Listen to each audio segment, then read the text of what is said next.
Olá, eu sou o professor Luciano de Giampietri e na aula de hoje de análise de redes sociais nós vamos falar sobre análise estrutural. O que é o objetivo da análise estrutural de redes sociais? É investigar a estrutura da rede, que, lembrando, a rede social é formada por indivíduos e seus relacionamentos, então a ideia aqui é justamente tirar medidas com base aí nos indivíduos e em seus relacionamentos. E o que a gente vai fazer, em particular nesta aula e na próxima, é aprender a calcular algumas métricas que são muito utilizadas aí para mensurar características dessa estrutura, características desta rede, e para isso a gente vai usar a teoria dos grafos. É muito importante no contexto de análise de redes sociais, em particular porque a gente vai estar utilizando aí métricas da teoria dos grafos, a gente precisa não apenas aprender a calcular essas métricas, mas entender o que elas significam no contexto das redes sociais. E a gente vai dividir em duas videoaulas, que a gente vai aprender a fazer esses cálculos e a entender o significado dessas métricas. Nesta aqui a gente vai falar das métricas locais, que são relacionadas aos indivíduos, ou seja, a gente tem a nossa rede, por exemplo, de pessoas e seus relacionamentos, e a gente vai calcular métricas, valores para cada uma dessas pessoas, para cada um desses indivíduos. Mas existem também as métricas ou as medidas globais, que correspondem a uma única medida para toda a rede, uma métrica que você analisa a rede inteira, e com isso você pode, por exemplo, comparar diferentes redes.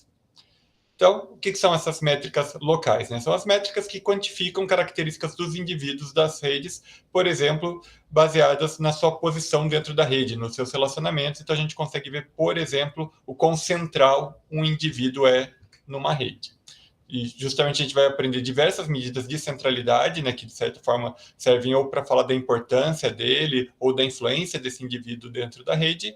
E também a gente vai aprender hoje o coeficiente de agrupamento, que mede a transitividade das relações daquele indivíduo. Para que servem as medidas de centralidade? Tanto, como o próprio nome diz, quantificar o quão central o indivíduo é, no contexto da rede, no contexto dos seus relacionamentos dentro da rede. Há diferentes medidas, então cada uma delas tenta quantificar usando uma característica diferente. A gente vai aprender 4 hoje. No contexto de análise de redes sociais, como eu já comentei, a centralidade costuma estar ligada à importância, à influência ou prestígio daquele indivíduo. A primeira medida de centralidade que a gente verá é a mais simples de ser calculada de todas e tem a ver com uma métrica que a gente já aprendeu nos grafos, quando a gente discutiu o que são grafos, que é a centralidade de grau, e justamente o valor dessa centralidade é dado pelo grau daquele vértice, daquele indivíduo na rede. E o que é o grau desse vértice? Se o grafo for direcionado, ou seja, se as relações forem direcionadas, como exemplo o Twitter, que você segue uma pessoa, não necessariamente ela te segue de volta, então tem uma direção nesse relacionamento de seguir, a gente pode medir a centralidade como de acordo com o grau de entrada e grau de saída. Voltando aí, por exemplo, do Twitter, por exemplo, quantas pessoas você segue é o grau de saída, e quantas pessoas te seguem é o grau de entrada. Se a rede não for centralizada, como é o caso da relação de amizade do Facebook, se você é amigo de uma pessoa, essa pessoa também é sua amiga, então a rede não é direcionada, o grafo não é direcionado. Nesse caso, daí você só tem um grau, que é o número de arestas que incidem no vértice, que incidem em você, ou seja, o número de amigos que você tem, nesse exemplo que eu acabei de dar. O que significa essa centralidade de grau no contexto das redes? Ela indica quantos indivíduos o atual indivíduo está conectado, que pode ser número de amigos, número de seguidos, número de seguidores, número de coautores, se for numa rede acadêmica, e assim por diante. Vai depender muito do contexto da rede que a gente está trabalhando. E a ideia de centralidade de grau é justamente, o indivíduo ele é mais central se ele estiver conectado a mais pessoas. Então, aqui um exemplo de um grafo não direcionado, que seria formado, por exemplo, por pessoas e suas relações de amizade, ou suas relações de coautoria, que são relações simétricas, se você é amigo de alguém e se alguém é seu amigo nas redes sociais, como o Facebook, ou a relação de coautoria numa rede acadêmica, se você é coautor de alguém, essa pessoa também é coautora sua.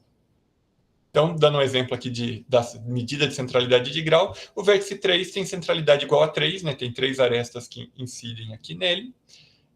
o vértice 1 vai ter, né, grau 2, o vértice 2 grau 2, o vértice 4 grau 1 e o vértice 5 grau 2. Então, são esses os valores de centralidade.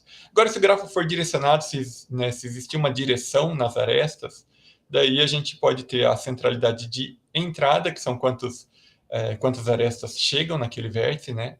Então, no exemplo aqui, o vértice 3 tem grau 2, então centralidade de grau 2. Aqui, né, a medida para os outros vértices também. E, né, nos grafos direcionados, a centralidade de grau costuma estar relacionada à importância ou prestígio daquele vértice, né? Quantas pessoas, por exemplo, estão seguindo uma pessoa na rede social. Então, quanto maior a centralidade, provavelmente essa pessoa vai ter mais prestígio ou mais importância ou vai ser mais influente. A centralidade de saída, né, mede quantas arestas saem de um dado grau, né? Então, de um dado vértice. Então, por exemplo, no vértice 1 temos duas arestas que saem dele, no vértice 3 uma única aresta que sai dele. Então, a centralidade dele aqui vai ser 1, a centralidade do vértice 1 será 2. Tipicamente, numa rede social, né, a centralidade de grau de saída costuma indicar quais são os indivíduos importantes para você, né? Quanto maior a centralidade, tem mais gente que é importante para você, você está seguindo mais gente, e uma pessoa que segue muita gente, talvez ela individualmente, né, para cada uma dessas pessoas, ela acaba não dando tanta importância para cada uma dessas pessoas, porque ela segue muita gente. Então, é uma medida que tem que ser pensada aí com cuidado, né? Porque uma pessoa que segue 10 mil pessoas ou 100 mil pessoas, provavelmente ela não consegue acompanhar de fato todo mundo que ela está seguindo. Mas o fato de estar seguindo alguém indica, né, que potencialmente essa pessoa está dando uma importância para a pessoa seguida.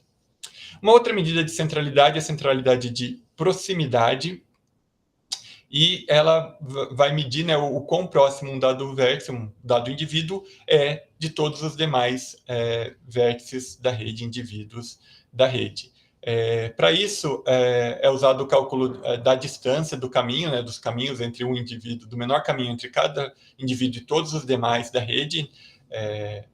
E a gente falou um pouquinho de caminho, né, na última aula, mas justamente, né, é o número de arestas que a gente precisa percorrer de um indivíduo para chegar a cada um dos outros indivíduos. O valor de centralidade de proximidade de um indivíduo costuma ser dado pelo valor 1, né, dividido pela soma das menores distâncias desse indivíduo X com todos os outros indivíduos da rede, ou, de uma forma normalizada, por n-1, né, numa rede que tem n elementos, n-1 dividido pela soma dessas distâncias. Porque esse n-1 é para normalizar, né? Se a gente tem uma rede de tamanho 100, para cada indivíduo a gente vai medir, né, a distância com os outros 99 indivíduos. Então, o valor vai ser dado por 99 dividido pela soma dessas distâncias. E se um indivíduo ele é vizinho de todo mundo, né, ele tem uma aresta já ligando todo mundo, a centralidade de proximidade dele vai ser igual a 1, que é o menor valor possível, né, usando a segunda fórmula, que seria 99 dividido por 99. Por outro lado, se ele for mais distante, né, se os outros indivíduos estiverem mais distantes dele, o denominador vai aumentar e a centralidade será menor.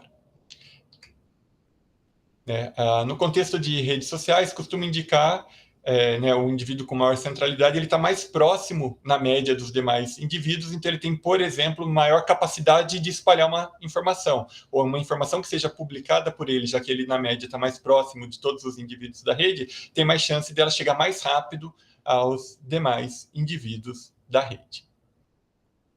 Aqui a gente tem um exemplo, né, de um grafo não direcionado. Então, tem o cálculo, né, a gente vai fazer o cálculo aqui da medida da centralidade do vértice 3, e para isso a gente vai calcular a distância dele com todos os outros vértices, né? A distância dele para o vértice 1 é 1, tem uma aresta aqui, né, no caminho de V3 a V1, o V2 também é 1, o V5 também é 1, e o V4 é 2, né? Eu tenho que, para chegar de V3 até V4, eu tenho aqui que passar por V5 e chegar em V4.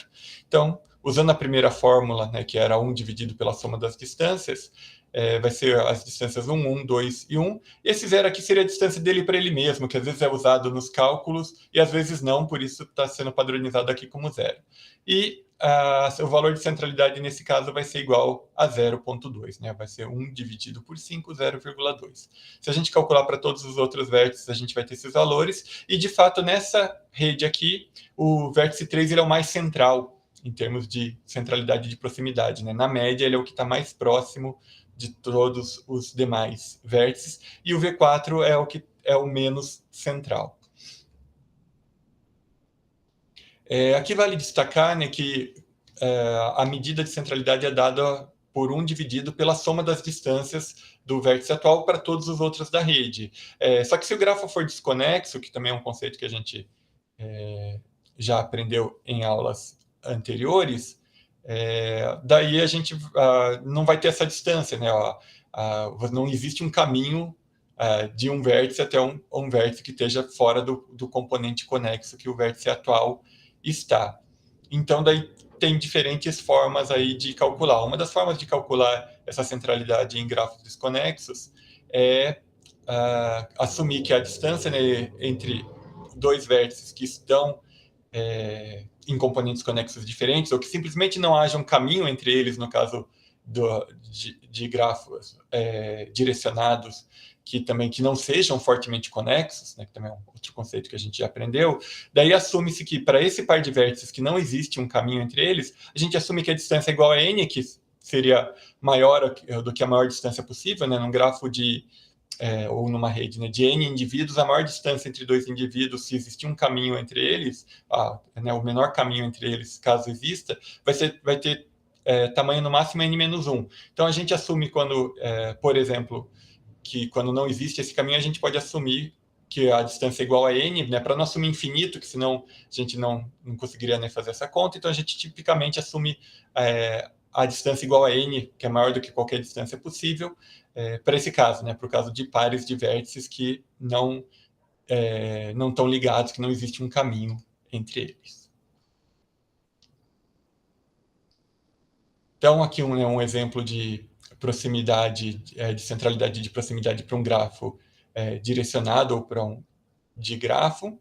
E, novamente, aqui, né, a gente vai exemplificar a partir de V3.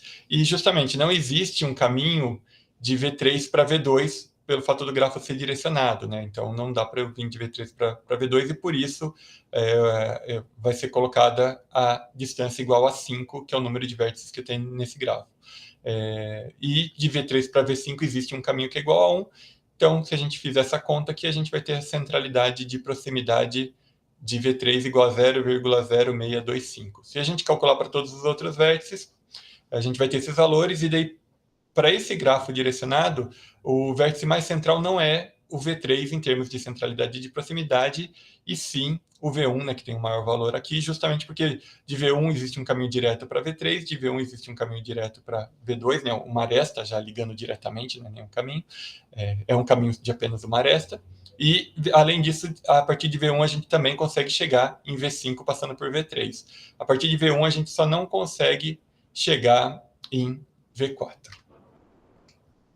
Uma outra centralidade é a centralidade de intermediação, que diz o quanto um vértice está no meio, né, dentro dos caminhos mínimos entre todos os vértices da rede, né? Se a gente calcular o menor caminho entre todos os pares de vértices de uma rede, a centralidade de intermediação mede o quantas vezes um dado vértice está nesses caminhos, ela faz parte desses caminhos. Ou seja, é meio que como pensar que um dado vértice está ali no menor caminho, no atalho entre um vértice e outro. Então, se um dado vértice quiser se comunicar com outro, pensando no menor caminho possível para chegar, né, do primeiro vértice ao segundo, ele vai ter que passar por esse vértice intermediário. Aí, o menor caminho passa por esse vértice intermediário. Então, justamente, a ideia é quantificar em quantos desses menores caminhos um dado vértice está.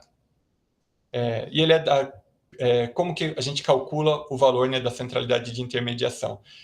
Para todo menor caminho, né, entre todos os pares de vértice, a gente verifica quantos desses menores caminhos tem o vértice x, né, a gente está medindo a centralidade de intermediação para o vértice x, dividido pelo número total de menores caminhos. Então, se existem, por exemplo, 10 caminhos de mesmo tamanho, mínimo, de tamanho mínimo, entre o vértice S e o vértice T, se o vértice X está em 5 deles, a contribuição, né, da centralidade de intermediação para esse caso vai ser de 0,5. Ele está em metade dos menores caminhos que ligam um par de vértices, um dado par de vértices. A medida de centralidade em si é calculada para todos os pares, né? Eu dei um exemplo de apenas um par de vértices, para simplificar essa conta. Numa rede social, a centralidade de intermediação costuma indicar quais são aqueles nós que estão mais presentes nos caminhos mais curtos entre os demais nós, ou seja, são nós que a informação passa por ele, né? Que as informações mais rápidas precisam passar por ele para serem transmitidas, né? Então, tipicamente é um nó que consegue receber a informação de forma mais rápida, né? Ou a informação que passa pelos outros nós vai passar também por ele. Então, eles estão presentes nos fluxos de informação mais rápidos, mais eficientes dentro da rede. Calculando, né, a centralidade de intermediação aqui para esse grafo não direcionado, também usando o vértice 3 como exemplo, a gente tem aqui, né, que o menor caminho de V1 para V2, cada vértice, né, a gente vai calcular, né, o menor caminho de cada vértice para todos os outros, né, então de V1 para V2, V4, V5, não vamos calcular para V3, que obviamente V3 está no menor caminho entre V1 e V3, mas desses caminhos, né, de V1 para V2, para V4 e para V5, eu sublinhei aqueles cujos menores caminhos passam por V3. Então, de V1, o caminho de V1 para V2 não passa por V3, o menor caminho, de V1 para V4 passa por V3, de V1 para V5 passa por V3. Para V2 a mesma coisa, para V1 não passa por V3, para V4 e para V5 passa por V3. De V5 para V1 e V2 passa por V3, por isso eu sublinhei, para V4 não passa. De V4 para V1 e V2 passa por V3, para o vértice 5 não passa. Então, a gente vai ter, né, no cálculo da centralidade de intermediação do vértice 3, 4/6, né, dos menores caminhos passam por ele. Então, o valor de centralidade dele é de 0,667. Né, justamente, né, dos dados dos menores caminhos aqui, de V1 para V4, para V5, de V2 para V4, para V5, de V1 para V2 e de V4 para V5, desses 4 deles passam por V3. Dado um grafo direcionado, né, a gente também calcula da mesma forma, mas considera os caminhos existentes, né, considerando a direção das arestas. Nesse caso, dos menores caminhos existentes, aqueles que passam por V3 são de V1 para V5, por isso que eu marquei aqui sublinhado, de V2 para V5, e apenas esses, né, porque considerando aí as direções das arestas. Então, dos 12 menores caminhos que existem entre esses vértices, 2 são aqueles que passam por V3. Então, por isso a centralidade de intermediação de V3 vai ser justamente 2/12 ou 0,167. Tem uma outra medida de centralidade também bastante conhecida, né? Existem outras, a gente vai falar só destas aqui, que é a centralidade PageRank, que foi a centralidade que foi desenvolvida pela Google, né, pela empresa Google, para dar importância dos sites na hora de fazer a busca por sites, né? Quando você faz uma busca ali no Google, a parte da relevância dos sites, né, do retorno do resultado da busca, é dada por essa centralidade aqui. E qual que é o princípio dela? O princípio dela é que a importância de um dado nó, ele é dado com base na importância dos nós que estão ligados a ele ou que apontam para ele, no caso de uma rede direcionada. Ela tem duas formas de calculá-la, né, de forma iterativa ou algébrica. Eu vou dar um exemplo simples aqui para vocês, né? A fórmula não é simples, o exemplo será. Mas a ideia geral é a seguinte, né? Que a centralidade de um dado nó, né, aqui é uma fórmula iterativa, na primeira iteração é dado por 1 sobre n, né? Então, se eu tenho 10 nós na rede, é 1 sobre 10, então começa com a minha centralidade igual a 0,1, e daí a cada iteração eu mantenho uma parte da minha centralidade, dada aqui pelo esse fator d, por exemplo, se d é igual a 0,8, eu vou ter 0,2, né, 1 menos d dividido por n, como a centralidade que é mantida aí a cada iteração, mais d, que é esse fator, por exemplo, 0,8, vezes a soma da centralidade dos meus vizinhos, então por isso que, né, a minha importância é dada pela soma dos meus vizinhos, só que para cada um dos meus vizinhos é dividido pelo grau de saída dos meus vizinhos. Então, se eu tenho um vizinho que ele é ligado a 3 nós, né, a mim, ao nó atual e mais 2, a parte da centralidade dele que vai ser atribuída a mim, dada a mim, vai ser 1/3, porque ele tem 3 vizinhos, e assim por diante, né? Se ele tiver mais vizinhos, a taxa de centralidade PageRank que ele distribui para cada um dos vizinhos vai diminuindo, né? Ela é inversamente proporcional ao número de vizinhos daquele nó.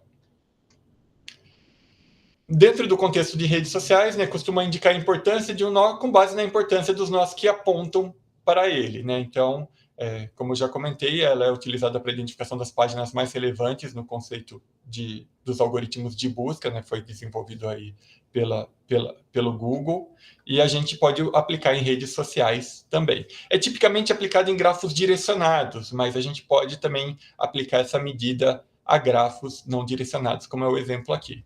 Então, só para exemplificar, né, a iteração aí da nossa fórmula, da forma que ela foi proposta, né, cada vértice começa com uma centralidade igual, equivalente a 1 dividido pelo número de vértices. Então, todo mundo começa com 0,2, e daí a cada iteração eu vou atualizando esse valor, né? Nesse exemplo, usando aquele fator de multiplicação igual a 0,85, né? E daí 1 menos 0,85 vai dar 0,15. Então, na próxima iteração, eu vou ter aqui que é 0,15 vezes 0,2 mais 0,85 vezes a centralidade de cada um dos meus vizinhos dividido pelo número de vizinhos que eles têm. Então, o vértice 1 tem 2 vizinhos, então ele vai me passar 0,2 dividido por 2, mais o vértice 2 também tem 2 vizinhos. O vértice 5, que também é um dos meus vizinhos, ele também tem 2 vizinhos, e com isso, né, na primeira iteração, eu vou ter esse valor 0,285. Aqui eu já coloquei o valor final, né, calculado pelo algoritmo, após aí diversas iterações. E, de fato, nessa rede não direcionada, a gente tem novamente que o vértice 3 é o vértice mais central da rede, de acordo com essa medida. Para um grafo dirigido ou direcionado, a lógica é a mesma, né? A diferença é que, né, quem é seus vizinhos são aqueles vértices que apontam para você. Então, os valores calculados vão ser esses aqui. E, neste caso, o vértice mais central é o vértice V5, né? Porque ele tem 2 vértices que apontam para ele, e, em particular, o vértice V3, que é um vértice relativamente importante, também aponta para ele. E o V4 só aponta para ele. Então, o V4 só transmite diretamente centralidade para o V5, e o V3, né, ele também só aponta para ele, mas ele é apontado, né, por V1 e V2, então ele também vai transmitir sua centralidade apenas para o V5, por isso o V5 vai ser o mais central de acordo com essa medida. A outra medida local que a gente vai discutir hoje, a última de hoje, é o coeficiente de agrupamento, também conhecido como coeficiente de clusterização, ou do inglês clustering coefficient, que ele mede a transitividade das relações do nó atual. Então, imagina que eu sou o nó atual e eu tenho 4 amigos. O que é medido por esse coeficiente é o quanto os meus amigos são amigos uns dos outros, né? Então, se eu sou amigo de A e de B, esse coeficiente vai verificar, né, vai medir se A e B também são amigos entre si, isso para todos os pares de amigos meus, né? Então, a ideia tipicamente desse coeficiente dentro de uma rede social é que, se eu tenho uma rede né, se os meus amigos, né, se eu estou num contexto de amizade de um único grupo de amigos grandes, né, onde tem uma quantidade relativamente alta de amigos em comuns, eu vou ter esse coeficiente mais alto. Por outro lado, se eu tiver vários grupos, se eu pertencer a vários grupos diferentes de amigos, esse coeficiente de agrupamento, né, essa transitividade de relacionamentos vai ser menor, porque um grupo potencialmente não tem muitos amigos em comuns com o outro grupo, né? Apesar de eu ser amigo desses 2 grupos, os indivíduos de cada um desses grupos não são amigos entre si. Numa rede social, muitas vezes, essa medida, né, o coeficiente de agrupamento, costuma ser mais alto em redes mais coesas ou mais maduras, né? Como nesse exemplo, né, se eu só tiver um único grupo de amigos e que muitos desses amigos são amigos entre si, é uma rede mais coesa, né? As relações de amizade são mais transitivas, né? Pode ser outras relações, pode ser de trabalho, de coautoria, enfim, as relações que você está medindo aí na sua rede. E com o passar do tempo, né, mesmo se você pertencer inicialmente a mais de um grupo de amigos, é comum que com o tempo comecem a existir novas relações entre esses amigos que justamente podem ter se conhecido por sua causa. Então, por isso que em redes mais maduras existe essa tendência, né, de que com o tempo o coeficiente de agrupamento, a transitividade das relações vai aumentando. Essa medida é calculada da seguinte forma, né, 2 vezes o quê? Né? A fórmula é um pouquinho grande, né, mas ela significa o quê? Né? Para cada par de vizinhos, né, de elementos Y e Z, que são seus vizinhos, né, que são seus amigos, a gente mede se existe uma aresta entre eles, entre Y e Z. Ou seja, se eu sou amigo de Y e sou amigo de Z, aqui no numerador eu vou quantificar quantas vezes esses meus vizinhos, nesse exemplo aqui, Y e Z, são também amigos entre si, né? Existe uma aresta ligando esses dois, eles se relacionam. Isso para todos os meus vizinhos, dividido pela quantidade potencial de ligações que existiriam se todos os meus vizinhos ou amigos fossem amigos em comum. Né? Então, se eu tenho K vizinhos, então potencialmente todo mundo é vizinho de cada um deles, é amigo de todos eles menos ele mesmo. Então, K vezes K menos 1. Então, número de relações que existem, né, transitivas, né, de fato, né, se eu sou amigo de Y e amigo de Z, se Y e Z também são amigos, dividido pelo número de relações que poderiam existir se todo mundo fosse amigo de todo mundo. Então, isso vai dar uma taxa, né, por exemplo, 0,8, significando que 0,8, né, o coeficiente de agrupamento 0,8, quer dizer que 80% das minhas relações são transitivas, ou seja, dos meus amigos, eles também são amigos em comum. Medindo, né, o coeficiente de agrupamento para o nosso grafo de exemplo, se a gente pegar o V3, né, ele tem 3 amigos, né, V1, V2 e V5, imaginando que isso é uma rede de amizade, e desses amigos só existe uma relação de amizade em comum, que é do V1 com o V2. Então, a conta vai ser 1, que é essa ligação em vermelho, essa aresta em vermelho, que são esses meus amigos que são amigos em comum, só tem 1, dividido por 3 vezes 2. Né? Eu tenho 3 amigos, a conta era 3 vezes 3 menos 1, 3 vezes 2. E daí alguém vai falar, mas né, por que 6?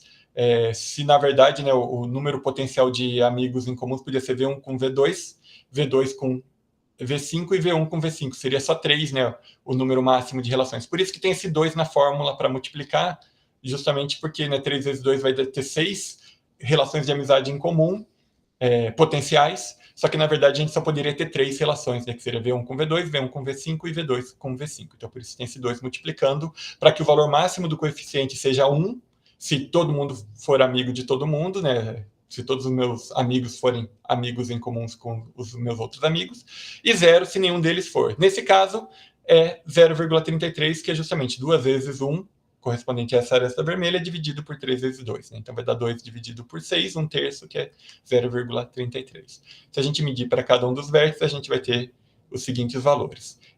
Para V4 não existe aqui, né, o coeficiente de agrupamento, porque para você conseguir fazer essa conta, ele tem que ter pelo menos 2 amigos para a gente verificar se esses amigos também são amigos entre si. V4 só tem um amigo, por isso, né, só tem um relacionamento, por isso o valor é indefinido para V4. V5 o valor é 0, porque ele tem 2 amigos que não são amigos em comum, né, imaginando que isso é uma rede de amizade. Que são as referências utilizadas na aula de hoje, e eu encerro aqui a aula de hoje, e na próxima aula a gente vai continuar falando da análise estrutural, mas ao invés de falar das métricas locais que foram faladas aqui, a gente vai falar de métricas globais, que são métricas calculadas para a rede toda e não para um vértice de cada vez, para um indivíduo de cada vez.